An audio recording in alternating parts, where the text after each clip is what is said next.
I grew up in the PS2 era of gaming. This was a little bit late for the original Final Fantasy VII, but crucially, it was just in time for another phenomenon. As technology allowed companies to push the scale more and more, eventually gamers from this era would play their first massive open world game. Something that would blow their mind as they didn't even realize games could be that big. I think for most people this was a Bethesda game, for me it was Oblivion. And naturally when you first play something like this, your mind eventually drifts towards wondering how good other stuff could be with this scale. Everyone who played their first mind-blowing open world would eventually start thinking of their dream game. What if you took this freedom and openness and combined it with better combat, an intriguing main narrative, and perhaps even NPCs that don't stare directly into your soul? Final Fantasy VII Rebirth is not that dream game I envisioned, but it's startling how close it was. Playing it took me back to that first experience in Oblivion and the places my mind would wander to. And so I wish I could just talk about that. I wish I could spend this entire video talking about how amazing this game is, how they somehow read my 14-year-old mind and made the game I've been waiting decades for. But Rebirth isn't just that. It has glaring issues that can't be ignored, strengths I didn't anticipate, and an ending controversial enough that there are people out there who seriously enjoyed 80 hours of game and still left with a negative impression. Final Fantasy VII Rebirth is a complicated behemoth, and I want to talk about it.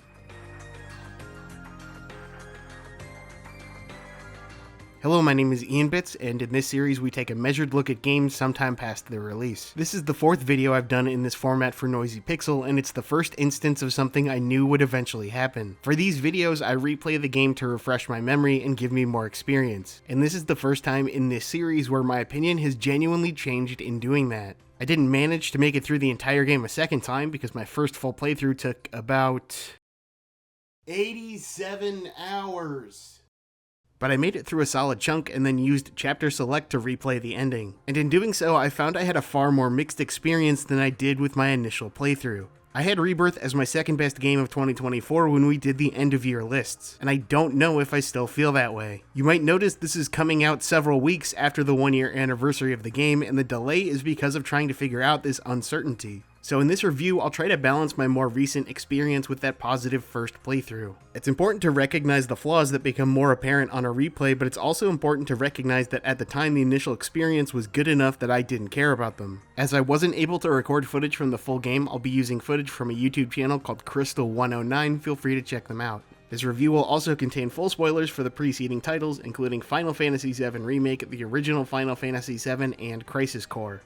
Final Fantasy VII Rebirth is the sequel to Final Fantasy VII Remake, which confusingly isn't really a remake of Final Fantasy VII. It's closer to an alternate timeline sequel with a few characters that have direct knowledge of the events of the first game. This means that while it will follow the same general flow as the original title, events will be different and there are major differences caused by the finale of Final Fantasy VII Remake, with even some characters who weren't alive in the original version being a part of Rebirth. After Remake covered only the first section of the original title, Rebirth takes place at the time when you first enter the world map up until that moment, with a focus on recreating that overwhelming but exciting feeling you felt in the original, when you exited the metallic dystopia of Midgar and had the entire wide world in front of you to explore. Before we get into Rebirth, we should talk about its predecessor for just a second. As I just mentioned, it's sort of stealthily a sequel. It's heavily implied during the events of Remake that this version of Sephiroth has knowledge of the events of the original title. He knows he eventually loses and is trying to manipulate events to turn out differently. This was a disappointment for a lot of people who just wanted a true remake, and it's understandable why. The original title has always been plagued by two massive issues. The visuals have aged incredibly poorly, and in the West, the translation was equally poor. To say it's been a good candidate for a remaster is an understatement, and waiting out that long period of them stubbornly refusing to do one in favor of a higher budget remake and then making that remake change the story substantially is unfair to longtime fans. It's also incredibly frustrating that they did fix some of these issues, remastering cutscenes in a similar but more visually pleasing style and then put those cutscenes in a pay-to-win mobile game. So Square Enix definitely deserves scrutiny for not handling their property better. But at the same time, the direction they've taken the new trilogy is significantly more interesting to me than a straight remake would have been. It allows them to expand on the characters more while reclaiming audience uncertainty when telling the story. How they've capitalized on that storytelling freedom is up for debate, but I think it's a fundamentally good idea that would have been far better received if they'd have released a true remaster at some point in the past 20 years. After the opening section recounting the disaster at Nibelheim, you follow along a similar path as Final Fantasy VII, following locations and events in mostly the same order, although each one usually has a twist or difference. A lot of these are just for the sake of content or variety, stuff like introducing side quests to better flesh out the world or adding some boss fights to help with pacing a bit. There is one massive difference in the form of Zack, but we'll get to that later. Let's go over the major new addition to this game compared to its predecessor. Final Fantasy VII Remake was generally pretty linear. There were a few sections where you could wander around the slums and do a few side quests, but for the most part, it was about going from A to B. Rebirth, in contrast, is a genuinely massive open world game. If you want to be really picky about definitions, it's more like a series of gigantic maps that are usually separated by a loading screen, but it's splitting hairs. It looks, plays, and feels like an open world game, so that's what I'll refer to it as. Like basically all aspects of Rebirth, the implementation of this, while generally positive, has its detractors. It functions in a format that a lot of open world games used before Ubisoft ran it into the ground and people started to move away. Climb towers to clear map fog, and in that map fog will be icons with activities or collectibles or whatever. The problem is not necessarily the content, but the format. The list of stuff you have to do is basically a checklist, and the game doesn't even really try to hide it, as you're constantly given updates on how much you have left to do in each given map. And it's a shame how bad the game is at presenting this content, because the actual stuff you do is honestly varied and interesting. Outside of a few filler activities, you'll be given bosses to fight, treasures to hunt, mini games and quests to partake in, and combat challenges unique to each map, both to find in the world and in a battle simulator as you fill out your enemy list. Each map also has a unique quest chain and associated minigame all its own, and a unique method of traversal granted by different regional types of chocobo. It's undeniable that it's repetitive and that there's too much here. These open world sections are bloated, and as the initial wow factor wears off by the 5th map or so, you definitely start to feel like you just want to get to the end already. But I'm still overall extremely positive on the open world as a whole. The sense of adventure is off the charts here. Seeing the blank world map spaces from the original now populated with creatures and people and terrain is pretty mind-blowing. The visuals are stunning, and there's a good pace to the content. Enemy and activity placement is done well enough that you can take in the sights without it feeling empty. The first few maps will be carried by the newness of it, the sheer scale, and the variety on offer. And just as it starts to get a bit formulaic, you start to get areas with far more interesting and unique traversal options that see you bouncing around on mushrooms or gliding across a canyon. Don't get me wrong, a lot of this is surface deep. The minigames can vary in quality, the activities are the same between maps outside of those minigames, and a lot of the heavy lifting is done by the visuals and the music being genre-defining level of good. But I think you can acknowledge that it's surface level while still recognizing that the surface is shiny enough to get away with it. But perhaps the biggest issue with the open world is how it impacts the pacing of the game. A lot of this is done well, and the game communicates to you sort of when it's time to do open world stuff and when moving forward we'll have the story take the reins for a while. But it does mean the parts that aren't as tightly designed are more noticeable by comparison. Part of the issue is how good the story is at parts and that you don't want to stop engaging with it. But I don't think that means the game should get a pass on not merging its story and format more seamlessly. Before we move on to the story, we should touch on combat. Final Fantasy has made several attempts at merging its old ATB system with real-time combat, and I never found any of them to be particularly successful or interesting. Final Fantasy VII Remake, however, felt like a massive breakthrough in this regard, and quite possibly my favorite combat in series history, finally truly embracing a hybrid system instead of making efforts to push the old turn-based elements out. The simplest way to describe the combat is that while it appears on the surface to be normal action combat, it's closer to something like the original ATB system that allows you to control your character in between actions. Almost all of your damage and healing output is going to be performed spending your ATB bar to perform weapon abilities or spells from equipped materia, with the bar filling up over time and filling up faster if you perform basic attacks. The damage on these basics is not very high, meaning a lot of your performance is going to come in the decisions you make in spending your ATB bar, which leads to that sort of hybrid system I mentioned. The one aspect that is almost entirely action-oriented is damage mitigation. Blocking, dodging, and parrying is done in real time, and it's what a lot of your focus is going to be on in between damage abilities. The game also does a great job of making each enemy distinct. You can build up a stagger bar to make enemies vulnerable for a short time, and each enemy has a different way of making it more vulnerable to stagger. From simple things like exploiting elemental weaknesses and dodging certain attacks to more complex things that make encounters feel like more than just spamming your strongest moves. You also still do a good amount of damage to unstaggered foes, which is a problem I usually have with these systems. I'm looking at you, Final Fantasy XIII. There aren't a lot of new additions compared to Remake, with synergy abilities and skills being relatively minor additions and the biggest change being the 3 new playable characters. The entire cast has distinct playstyles, and there's just a massive amount of variety to be found in the combat if you take a step outside your comfort zone every once in a while, which you're encouraged to do with story segments splitting your party up anyway. I really don't have a lot of negatives to say on the combat. It's fantastic and in my opinion the pinnacle of the series.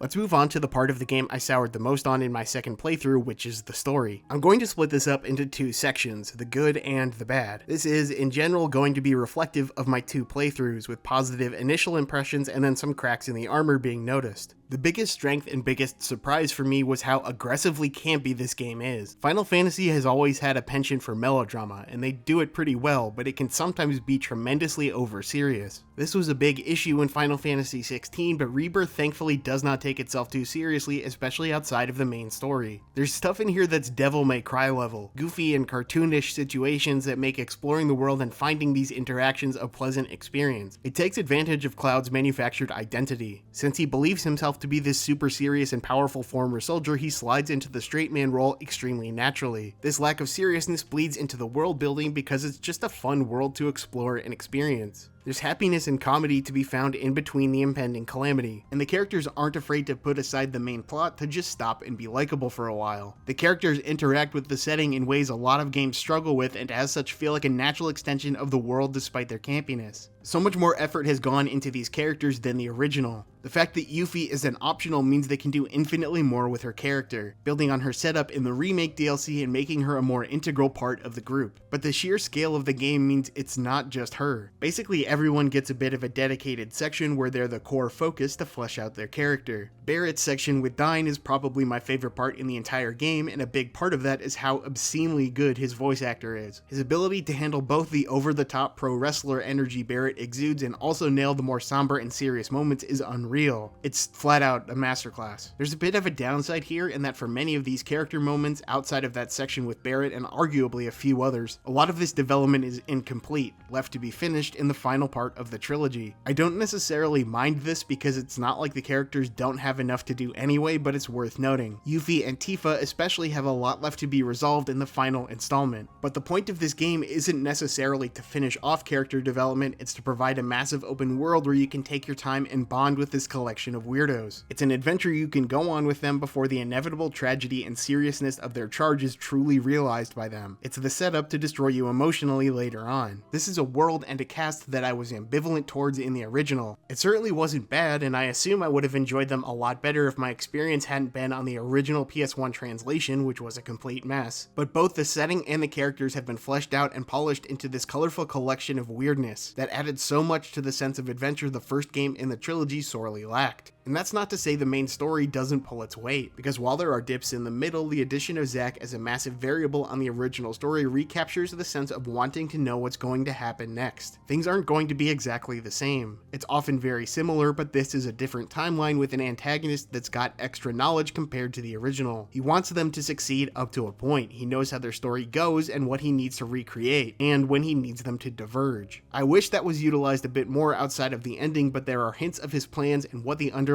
situation is, and if you catch them, they give certain events enough of a twist to keep them fresh. To finish off the positives, let's talk about the ending a bit in as non-spoilery a way as possible. I actually have a full video on my channel going over the ending, but let's go over it really quickly here. The short summary is that it's a mess. It's a mess they got a lot of criticism for on release, but it's also weirdly a mess I kinda like. It works better as an ending for a part 2 by building suspense and stacking questions on top of questions. It's definitely a clusterfuck, but I think that's very much intentional for you to untangle the cluster throughout part 3. Given how much more I enjoyed the characters in the new trilogy, I think it sets it up well for those characters to complete their arcs as they work through the mysteries the ending raised. Let's move on to the negatives. I want to stress again that these things were not deal breakers on my first time through, but they stood out to me on my second time around. I'm not sure if this is just because time allowed for more objectivity, or if I'm just playing a game for a second time, which is naturally going to be a little bit less entertaining, especially with a story-focused title. The number one issue is the pacing, and there's layers to this problem. In a macro sense, the story can just be overly slow for long stretches, especially in the middle. You start to notice this after your second area, which involves a bunch of story segments in a row, including some parts that may feel unnecessarily lengthened. While I think the game is generally good at balancing the linear sections and the open world sections, cutscenes. There are definitely times, including the section going from Junon to Costa del Sol, that feel like they're taking longer than they need to. It doesn't help that a lot of the main story in the middle of the game isn't particularly captivating. The character moments carry it most of the time, but the actual main narrative can feel both slow and bogged down by having to follow the original too closely. But there's also another weird issue in that the cutscenes and dialogue themselves are really awkwardly paced. There's almost like weird pauses between line deliveries that can make a lot of cutscenes stunted and awkward. Hands up!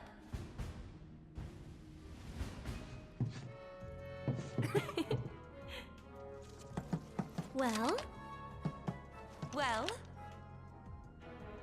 You got me.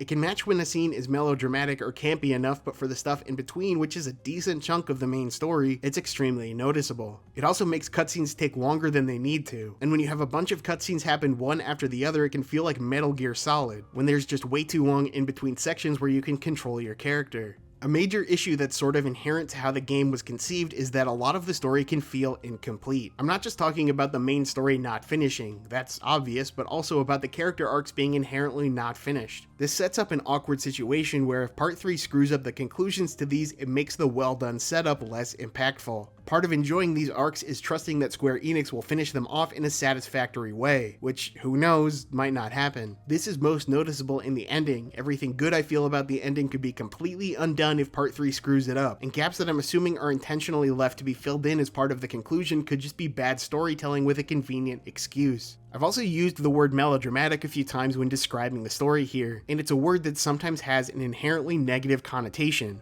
I want to specify I don't mean it in that negative way. Final Fantasy X is basically just a melodrama and is my favorite video game story ever. Still, it's a style that just isn't going to connect with a lot of people. Everything in this game is exaggerated in that uniquely JRPG sort of way, but it's an acquired taste that might not reflect how universal the praise for it has been. I think the story in this game is good. I think at times it's way more than good, and it nails certain things in ways I didn't expect. It's got a lot of charm and heart, but it's also got certain things that even if I didn't think they were major issues in my first playthrough, objectively make me question if the story will be for everyone.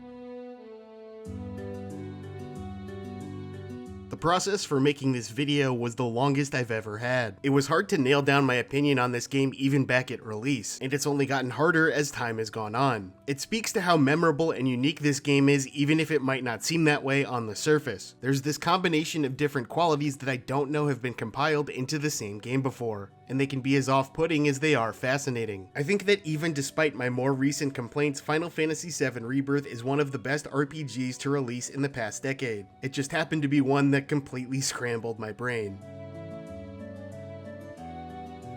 Thanks for watching. If you enjoyed this content, make sure to subscribe to noisypixel for more video game news and reviews. You can check out my own channel for more content like this, which you can find in the description. The next video in this format will be on Assassin's Creed Shadows towards the end of April.